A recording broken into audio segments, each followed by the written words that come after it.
Is it going to be, is there going to be conflict in the future if, Yeah, see what I'm saying? It's possible. So, you know, the guy that did it 2 years ago could say, hey, well, I had to go through all this rigmarole and have a public hearing. He didn't. That's not fair.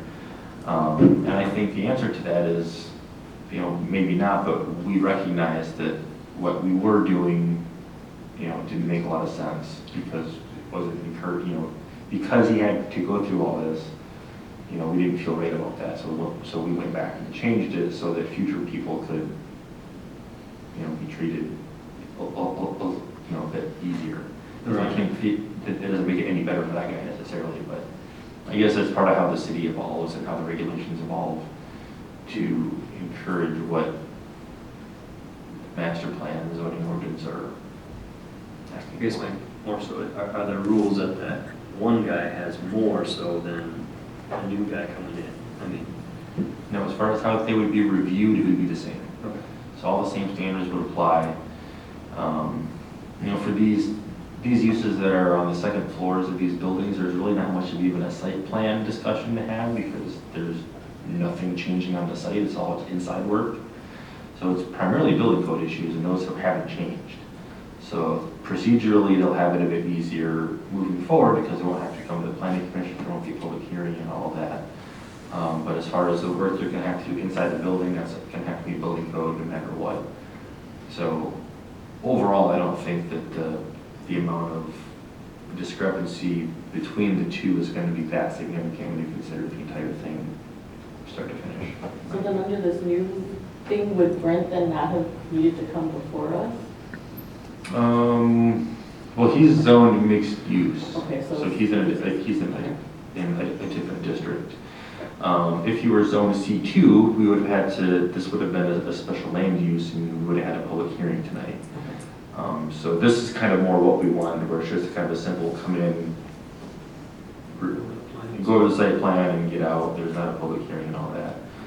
The fees are a bit lower, and they're just a bit easier to deal with. And in some cases, when if it's a couple of units, we might just decide that they don't need to come to the planning commission at all.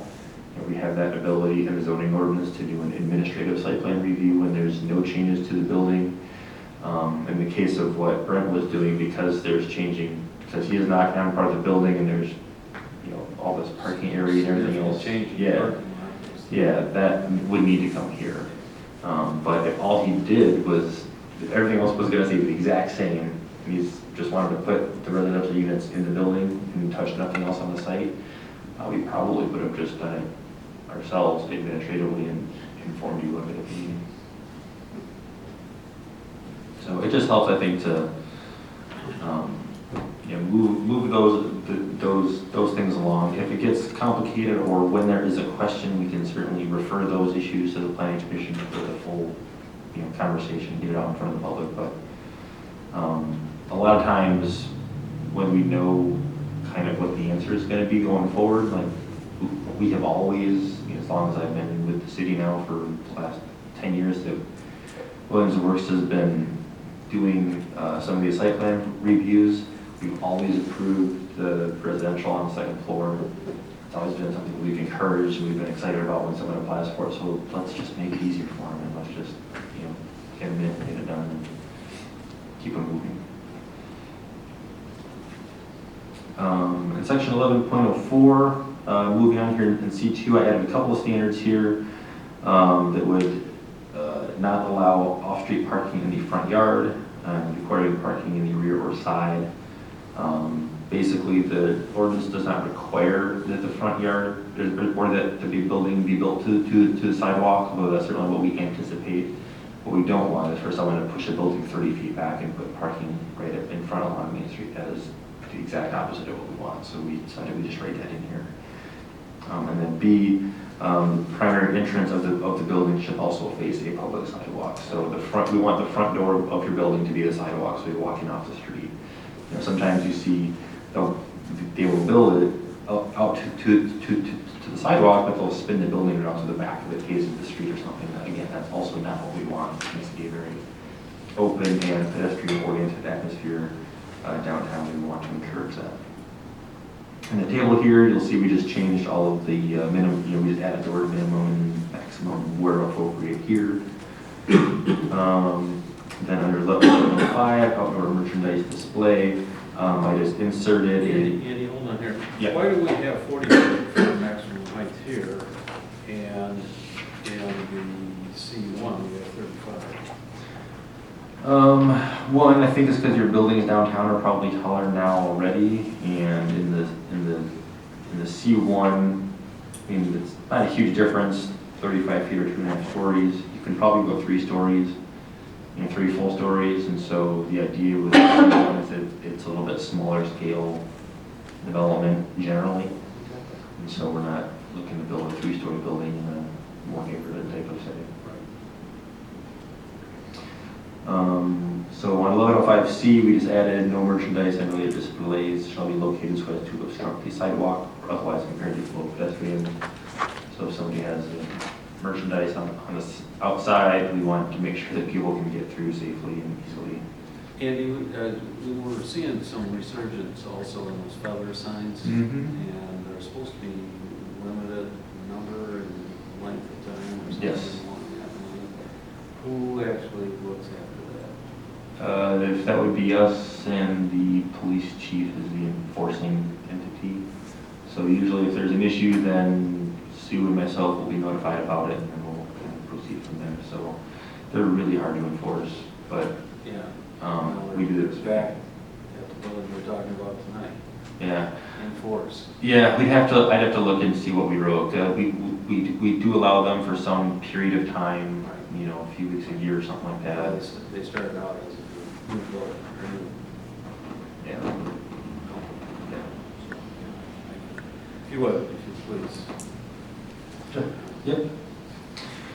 So C3 is next here for chapter 12. As you'll see, we didn't make any changes to the permitted or special land uses. Under 12.04 site development requirements, that area there that in green that's deleted is something that was just moved to 12.05 because outdoors display or storage we figured would be best fit in the outdoor merchandise display section because it's more relevant. Just to keep everything in one location.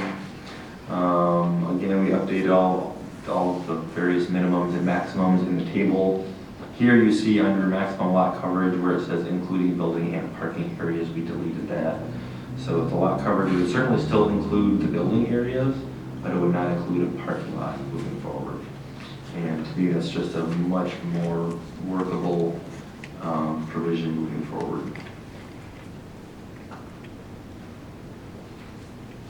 Under item A, the former item A, no merchandise and related displays and fixtures shall be located closer than 10 feet from any lot line abutting a public street. We took that out because, as you can see here, right above it, we are prohibiting items in the required front yard, and if it's in the rear or side, you have to screen it. And again, if you're adjacent to a public street, that's a front yard in some shape or form anyways, and so item A prohibits that. So in order to eliminate the conflict, we just deleted the former item A. That make sense?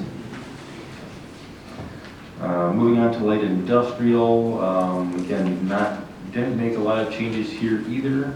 Under site development requirements, 12.8.04, there's a few standards here that we just, I didn't see a lot of reason to keep some of these, like no parking area located within 25 feet to any rear lot line. To me, if you're going to be parking cars behind a building, I don't have a problem with that, I guess. If there's a sensitive use abutting that, then we can address that during the site plan or special land use review process, but to have just a complete blanket prohibition on parking within 25 feet of the rear lot line, I didn't quite see a lot of use in that.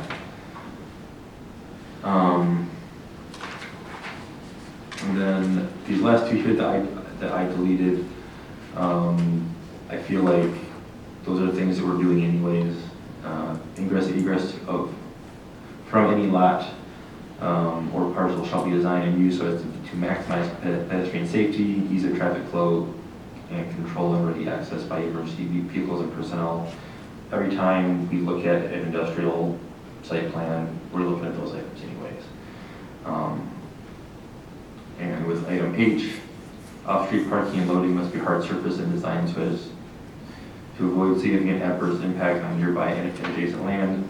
Off-street parking and loading must be hard surface. That's already in our parking standards. So if there's a duplicate item in there, I want to get rid of it just so it's simpler to read overall. In the table here, again, you'll see I deleted all the various minimums and maximums, deleted that item in the table that includes the parking areas and the lot coverage calculation. And that's it. That was light industrial. For industrial, quite similar here. Our changes are pretty limited to section 13.04, which is the site development requirements. Again, you'll see item D we deleted. That's the parking issue there. And then we also added this language here that says any side or rear yard abutting a residential district or residential use shall be screened by a compact hedge of trees with such height as determined by the planning commission with the unit approval of the site plan. So when you have an industrial property abutting a residential property, we want some kind of screening between the residential zone or residential use and the industrial property or use. And then again, we adjusted the table the same way as we did for all the other ones. Questions? Questions, commissioners? There's two thoughts here. One, obviously, we just got these tonight. If you would prefer that we not take the vote until January, that's one issue.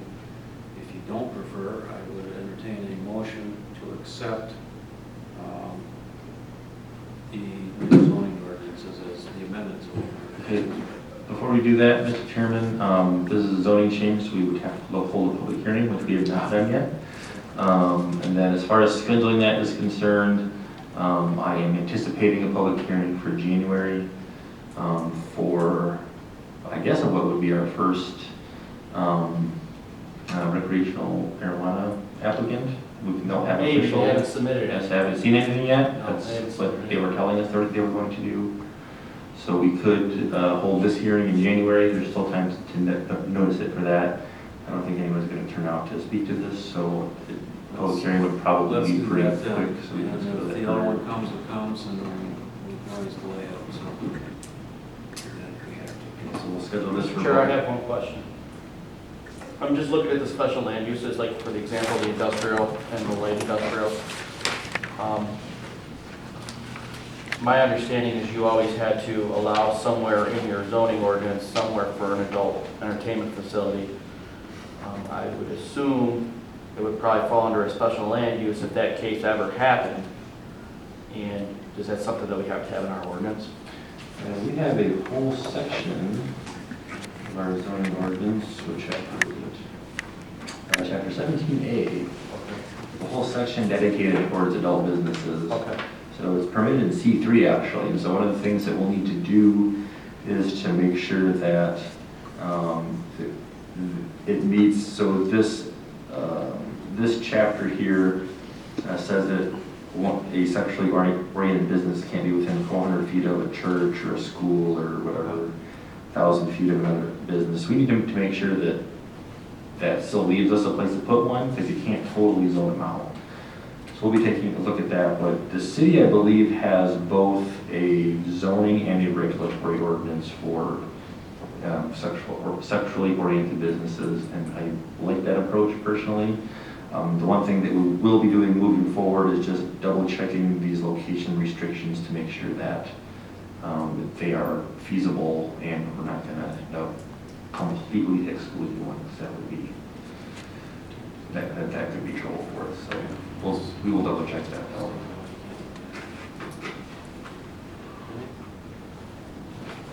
Having said that, then you're going to schedule the public hearing for the January. Yep. January 13th will be our date. Any other questions on the non-residential districts? That brings us to the end of the residential, or the districts, correct?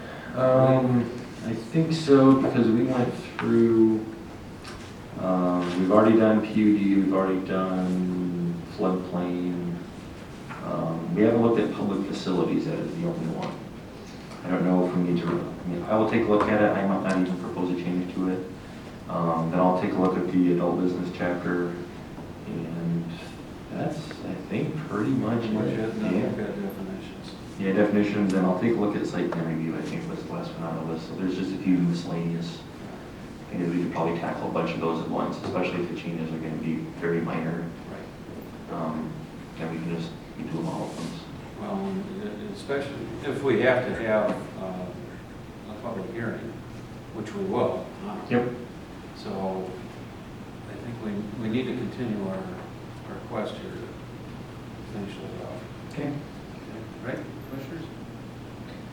Looks like we're gonna get busy here in January already, so. Okay, thanks, Andy. Sue, anything? I have nothing further. Mike, anything? Andy, anything further? I'm good. Heard we talking about? Michael, any thoughts? Glad to do that. Good to have you. Ellen? Yes, sir. Mr. Commissioner? You want to be re-elected? Yeah. Christmas parade was awesome. I love it when this town shows up for these things and people and the smiles, so it was all good. That's all I got. Amanda? Sorry, I did have that one comment, I don't know if anyone's noticed it or not, that the CBD vape shop thing on Main Street, one of their like stickers is sort of torn off, but are they going under, or are they? Stop and ask him. And if they are going under, you know, I know you can't, I just thought we could maybe use that as an opportunity to revisit the idea of getting something into place so that you can't have vape shops on Main Street or whatever. As a building owner, I don't think I would tolerate somebody telling me what I can and cannot put into my building when they cost a small fortune to own, taxes on them. Well, I just mean in the same vein as, you know, we're I don't want to prohibiting, touch anything with vaping. we're prohibiting marijuana. I don't want to touch anything with vaping. Yeah, you. We'll get sued. Okay. Very simple, we'll get sued. It's, Amanda? I've got nothing to add. Tony? I have nothing. I'd just like to wish everybody a very Merry Christmas and a Happy New Year. And we'll see you all in the next year. Thank you. Do I have a motion for adjournment? I'll make that motion. And support? Support.